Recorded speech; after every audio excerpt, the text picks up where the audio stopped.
বন্ধুরা এখনো পর্যন্ত হোয়াট ইফ সিরিজের শুধুমাত্র দুটো সিজনই এসেছে এবং এখানে আমরা দেখতে পেয়েছি মার্বেল সিনেমাটিক ইউনিভার্স কিভাবে ধীরে ধীরে চেঞ্জ হচ্ছে। বন্ধুরা আজকের এই ভিডিওতে আমরা হোয়াট ইফ সিরিজের মধ্যে দেখানো ক্যারেক্টারদেরকে র্যাঙ্ক করব তাদের পাওয়ার লেভেলের হিসাবে। এখানে আমরা প্রথমবার ডক্টর স্ট্রেঞ্জের একটি powerful demon form demon doctor স্ট্রেঞ্জকেও আমরা দেখতে পাই। বন্ধুরা আজকের এই ভিডিওটা অনেকটাই বেশি পরিমাণে ইন্টারেস্টিং হতে চলেছে, তাই বন্ধুরা ভিডিওটাকে শেষ পর্যন্ত দেখতে ভুলবেন না। বন্ধুরা ভিডিওটাকে শুরু করার আগে আমি আপনাদেরকে বলে দিই যে আপনারা যদি এই চ্যানেলে নতুন এসে থাকেন তাহলে চ্যানেলটাকে সাবস্ক্রাইব করবেন এবং ভিডিওটা ভালো লাগলে লাইক করতেও ভুলবেন না। নাম্বার 10 রয়েছে আমাদের কাছে ফ্রিক। ফ্রিক হলো হ্যাপি হোগানের সেই ভার্সন যেটাকে আমরা হোয়াট ইফ সিজন 2 এর এপিসোড 3 এর মধ্যে দেখতে পেয়েছিলাম, যেখানে হ্যাপি হোগান অ্যাক্সিডেন্টলি হাল্কের ডিএনএ কে নিজের বডির মধ্যে ইনজেক্ট করে নেয়, যার ফলে সে একেবারে পরিবর্তন হয়ে যায় পার্পল কালারের একটি হাল্কের মধ্যে। একে কমিকে ফ্রিক হিসাবেও জানা যায়। ফ্রিকের কাছেও হাল্কের মতো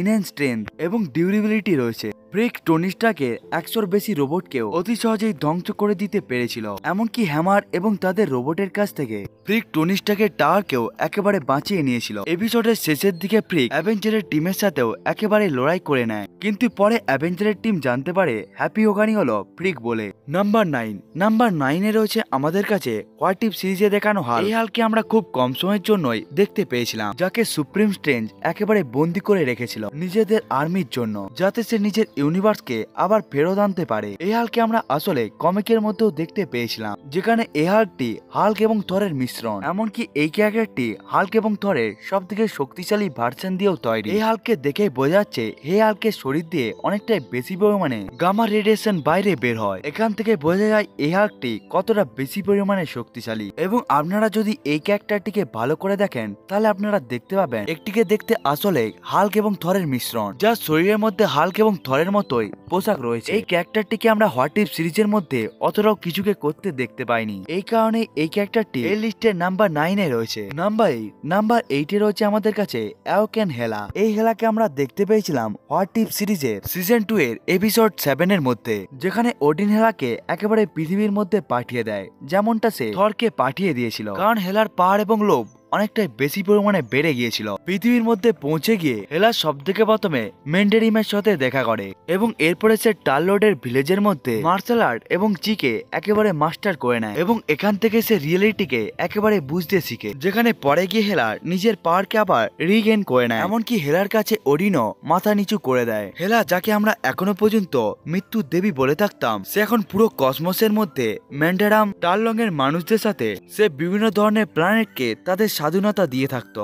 নাম্বার 7 রয়েছে আমাদের কাছে স্কারলেট উইচের হোয়াট ইফ সিজন 2 এর মধ্যে আমরা দুটো ভার্সনকে দেখতে পাই। প্রথমত এপিসোড 8 এর মধ্যে এবং দ্বিতীয়ত zombie version of Scarlet Witch. এই দুটো স্কারলেট উইচের পাওয়ার প্রায় সেম, কিন্তু এপিসোড 8 এর মধ্যে স্কারলেট উইচ একটি ইনকারশনকে নিজের পাওয়ারের সাহায্যে একেবারে আটকে নিতে পেরেছিল। ইনকারশনকে আটকানো অনেকটা একটি কঠিন কাজ। অন্যদিকে জম্বি ওয়ান্ডা পুরোভাবে জম্বিদেরকে কন্ট্রোল করছিল। এমনকি আমরা হোয়াট ইফ সিজন 1 এর মধ্যে দেখতে পেয়েছিলাম ওয়ান্ডা কিভাবে অ্যাভেঞ্জার টিমের খারাপ অবস্থা করে দিয়েছিল, কিন্তু এই জম্বি স্কারলেট উইচকে একটি নতুন সুপারহিরো হারিয়ে দিয়েছিল, যাকে আমরা প্রথমবার মার্বেল ইউনিভার্সের মধ্যে দেখতে পাই। এবং এই সুপারহিরোটি নাম্বার 6 এ রয়েছে। নাম্বার 6 কাহরি আসলে 1500 শতাব্দীর ইন্ডিয়ান রিজন থেকে বিলংস করত, যে পেস্টনের কাছ থেকে নিজের পাওয়ারকে পেয়েছিল এবং এর ফলে সে সুপার হিউম্যান স্ট্রেংথ, ডিউরেবিলিটি এবং স্পিডের মতো এবিলিটিকে পায়। এসব ছাড়াও কাহরি টেলিপোর্টেশন, টেলিকাইনেসিস, এনার্জি প্রজেকশন এবং পোর্টালকে খোলার এবিলিটিকেও আমরা দেখতে পাই। কাহরি নিজের সময়ের মধ্যে পুরো পৃথিবীর মধ্যে কয়েকটি সময়ের মধ্যেই শান্তি নিয়ে এসে গিয়েছিল এবং আগে গিয়ে কাহরি সুপ্রিম স্ট্রেঞ্জের সাথেও লড়াই করেছিল এবং আমরা দেখতে পেয়েছিলাম কেমন ভাবে কাহরি এবং ক্যাপ্টেন কার্টার সুপ্রিম স্ট্রেঞ্জকে টক্কর দিচ্ছিল লড়াইয়ের মধ্যে। কাহরি ইনফিনিটি কিলমঙ্গারকেও একেবারে হারিয়ে দিয়েছিল, কিলমঙ্গারকে একটি জায়গা থেকে আরেকটি জায়গার মধ্যে টেলিপোর্ট করে, এবং কাহরি একটা সময়ের মধ্যে 100-রও বেশি পোর্টালকে খুলে দিয়েছিল। এমনকি কাহরি অতি সহজে 10 রিংসকেও ব্যবহার করতে পেরে গিয়েছিল ডেমন স্ট্রেঞ্জের বিরুদ্ধে এবং কাহরি জম্বি স্কারলেট উইচকে হারাতে পেরেছিল। নাম্বার 5 রয়েছে আমাদের কাছে সেলেস্টিয়াল স্টার লর্ড। এই ভার্সন অফ স্টার লর্ডকে আমরা দেখতে পেয়েছিলাম হোয়াট ইফ সিজন সিজন 2 এর এপিসোড 2 তে, যেখানে ইগো ছোট সিলিস্টিয়ালকে ইয়ান্ডুর হাতের দ্বারা কিডন্যাপ করিয়ে সে নিজের অরিজিনাল পাওয়ার এবং সিলিস্টিয়ালের পাওয়ারকে একেবারেই শেখাতে থাকে এবং এই সিলিস্টিয়াল স্টারলর্ড আগে গিয়ে একটি একটি প্ল্যানেটকে একেবারে বন্দি করতে থাকে এবং এই ভার্সন অফ স্টারলর্ডটি পৃথিবীর মধ্যে থাকা সমস্ত সুপারহিরোকেও একেবারে হারিয়ে দিয়েছিল। এমনকি এই ভার্সন অফ স্টারলর্ডটি ইগোকেও একেবারে মেরে দিয়েছিল। এবার আসা যাক পরবর্তী সুপারহিরোর কাছে।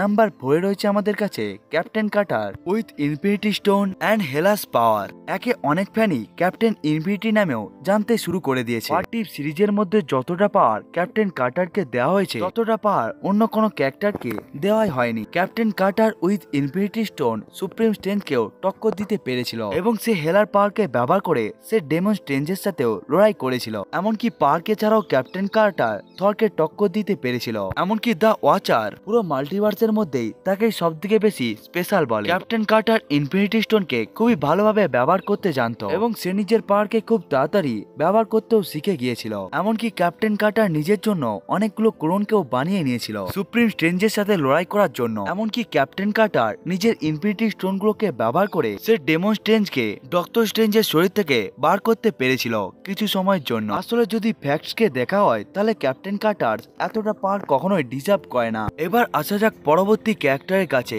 নাম্বার 3 তে রয়েছে আমাদের কাছে the watchers. The watcher what if season 2 এর মধ্যে অতটা ভালোভাবে নিজের পাওয়ারকে তো দেখায়নি, কিন্তু দ্য ওয়াচার এমন একটি প্রজাতি থেকে বিলংস করে যে পুরো ইউনিভার্স এবং মাল্টিভার্সের মধ্যেও নিজের নজর রাখে যাতে সবকিছু একেবারে ভালোভাবে চলতে পারে। কিন্তু ওয়াচার কোনোভাবে কোনো ইভেন্টের মধ্যে ইন্টারফেয়ার করে না। কিন্তু হোয়াট ইফ সিজন 1 এর মধ্যে আমরা দেখতে পেয়েছিলাম ইনফিনিটি আনটন পুরো মাল্টিভার্সের মধ্যে লড়াই শুরু করে দিয়েছিল এবং সে এতটাই বেশি পরিমাণে পাওয়ারফুল হয়ে গিয়েছিল যে সে ওয়াচারকেও ফিল করতে পারছিল। এই কারণে এই দুটো পাওয়ারফুল ক্যারেক্টারদের মধ্যে লড়াইও শুরু হয়ে যায় এবং ওয়াচার প্রুভ করে দিয়েছিল সে কতটা বেশি পরিমাণে শক্তিশালী বলে। ওয়াচার 1 ভার্সেস 1 ব্যাটেলে ইনফিনিটি আল্ট্রনকে টক্কর দিতে পারছিল এবং যে ক্যারেক্টারটি শুধুমাত্র টাচ করা মাত্রই ইউনিভার্স ধ্বংস হয়ে যাচ্ছিল তার শক্তিশালী পাঞ্চগুলোকেও অতি সহজে সহ্য করে নিয়েছিল দ্য ওয়াচার। এমনকি সে গ্যালাক্সি ডিস্ট্রয় করা অ্যাটাককেও অতি সহজে সহ্য করে নিতে পেরেছিল। এমনকি সে কিছু সময়ের জন্য ইনফিনিটি স্টোন থাকা আল্ট্রনকেও টক্কর দিতে পেরেছিল। ওয়াচার পুরো মাল্টিভার্সের প্রোটেক্টর এবং সেই গার্ডিয়ান্স অফ মাল্টিভার্স টিমটিকে একেবারেই বানিয়েছিল। এবার আসা যাক পরবর্তী ক্যারেক্টারের কাছে। নাম্বার 2 তে রয়েছে আমাদের কাছে ইনফিনিটি আল্ট্রন। ইনফিনিটি আল্ট্রন আসলে খুবই বেশি পরিমাণে পাওয়ারফুল। আসলে এই ক্যারেক্টারটি হলো ভিশনের বডির মধ্যে থাকা আল্ট্রন, যার কাছে 6টি ইনফিনিটি স্টোনও ছিল। ইনফিনিটি স্টোন তো থ্যানোসের কাছেও ছিল, কিন্তু থ্যানোস ইনফিনিটি স্টোনকে একটি লিমিট পর্যন্ত ব্যবহার করতে পারছিল। কিন্তু আল্ট্রন একটি আর্টিফিশিয়াল ইন্টেলিজেন্স হওয়ার জন্য সে ইনফিনিটি স্টোনের পাওয়ারকে আনলিমিটেড লেভেল পর্যন্ত ব্যবহার করতে পারছিল এবং এই পাওয়ারের জন্য সে মাল্টিভার্সকেও একেবারে জানতে পেরে গিয়েছিল। ইনফিনিটি আল্ট্রন আসলে মাল্টিভার্সের সম্বন্ধেও জানতো যে একটির পর একটি ইউনিভার্সকে একেবারে ধ্বংস করতে শুরু করে দেয় এবং আল্ট্রন নিজের সাইজকে গ্যালাক্সির থেকেও বড় করে নিতে পারত এবং সে নিজের পাঞ্চগুলোকে ব্যবহার করে সে রিয়েলিটিকেও একেবারে চেঞ্জ করে দিতে পারত। এমনকি সে দ্য ওয়াচার এবং সুপ্রিম স্ট্রেঞ্জকেও হারিয়ে দিয়েছিল। আসলে ইনফিনিটি স্টোনের পাওয়ারকে খুবই ভালোভাবে ব্যবহার করছিল আল্ট্রা ভিশন। এরপরে সে নিজের পাওয়ারকে ব্যবহার করে নিজের জন্য একটি আর্মিকেও বানিয়ে নিয়েছিল। এমনকি সে ইউনিভার্সের মধ্যে যে কোনো জায়গার মধ্যেই পৌঁছে যেতে পারত। এমনকি সে রিয়েলিটিকেও নিজের ইচ্ছা অনুসারে একেবারে চেঞ্জ করে দিতে পারত। কিন্তু ইনফিনিটি আল্ট্রনকেও একটি ক্যারেক্টার হারিয়ে রেখেছিল। সেই ক্যারেক্টারটি নাম্বার 1 এ রয়েছে। Number 1 supreme strange. সুপ্রিম স্ট্রেঞ্জের আরেকটি নামই হলো ডেমন স্ট্রেঞ্জ এবং এই ক্যারেক্টারটি হোয়াট ইফ সিরিজের মধ্যে দেখানো সবথেকে শক্তিশালী ক্যারেক্টার। হোয়াট ইফ সিজন 1 এর মধ্যে আমরা দেখতে পেয়েছিলাম কেমন ভাবে ডক্টর স্ট্রেঞ্জ বিভিন্ন ধরনের ম্যাজিক্যাল বিং এর পাওয়ার এবং তাদেরকে অ্যাবজর্ব করে নিচ্ছিল। এমনকি হোয়াট ইফ সিজন 2 এর মধ্যে আমরা দেখতে পেয়েছিলাম সুপ্রিম হাজারের থেকেও বেশি বিপদকে নিজের জায়গার মধ্যে একেবারে বন্দি করে রেখেছিল, যার মধ্যে ছিল থ্যানোস, ইনফিনিটি আল্ট্রন, ইনফিনিটি কিলমঙ্গার, সার্টার, হেলা, থর, জম্বি, স্কারলেট উইচ। এইসব ছাড়াও আরো অনেক শক্তিশালী সুপারহিরো এবং সুপার ভিলেন তার কাছে বন্দী ছিল। এমনকি সুপ্রিম স্ট্রেঞ্জ দ্য গ্রেট প্রোটেক্টরকেও একেবারে বন্দী করে রেখেছিল। সুপ্রিম স্ট্রেঞ্জকে আটকানোর জন্য captain Carter with infinity stone এবং কাহরি একসাথে এসেছিল। ইনফিনিটি স্টোন থাকা পরেও তারা সুপ্রিম স্ট্রেঞ্জ অর্থাৎ ডেমন স্ট্রেঞ্জকে হারাতে পারেনি। ডেমন স্ট্রেঞ্জ অতি সহজে মিওনিরকে ব্রেক করে দিয়েছিল। এমনকি সে টেন্ডিংস এবং কাগনিরের মতো শক্তিশালী বেপেনকেও অতি সহজেই ধ্বংস করে দিয়েছিল। এমনকি সে ইনফিনিটি স্টোনের ফুল পাওয়ারকেও অতি সহজেই সহ্য করে নিতে পেরেছিল। আসলে ডেমন স্ট্রেঞ্জ হলো সুপ্রিম স্টোন আসলে যেই সমস্ত ম্যাজিক্যাল বিং এর পাওয়ারকে একেবারে অ্যাবজর্ব করে নিয়েছিল, তারা আসলে নিজেদের মধ্যে একটি ইভেল পার্সোনালিটিকেও একেবারে ক্রিয়েট করে নিয়েছিল সুপ্রিম স্ট্রেঞ্জের ভেতরে, এবং ওই পার্সোনালিটি সুপ্রিম স্ট্রেঞ্জকে একেবারে কন্ট্রোল করছিল, যার ফলে সে হাজারেরও বেশি বিপদকে একেবারে হারাতে পেরেছিল। এবং যখন শেষে সুপ্রিম স্ট্রেঞ্জ বুঝতে পেরে গিয়েছিল সে ডেমন স্ট্রেঞ্জকে আর কন্ট্রোল করতে পারবে না, তখন সে নিজেকে একেবারে স্যাক্রিফাইস করে দেয়। এই কারণে ডেমন স্ট্রেঞ্জ অর্থাৎ সুপ্রিম স্ট্রেঞ্জই সব থেকে পাওয়ারফুল ক্যারেক্টার হোয়াট ইফ সিরিজের মধ্যে। বন্ধুরা, আজকের এই ভিডিওটা আপনাদেরকে কেমন লাগলো কমেন্ট করে বলতে ভুলবেন না, এবং আপনাদের হিসাবে হোয়াট ইফ সিরিজের সব থেকে শক্তিশালী ক্যারেক্টার কোনটি সেটিকেও বন্ধুরা আপনারা কমেন্ট করে বলতে ভুলবেন না। বন্ধুরা, আজকের এই ভিডিওটা এতটা পর্যন্তই, দেখা হচ্ছে অন্য একটি ভিডিওর মধ্যে, ততক্ষণের জন্য বাই বাই।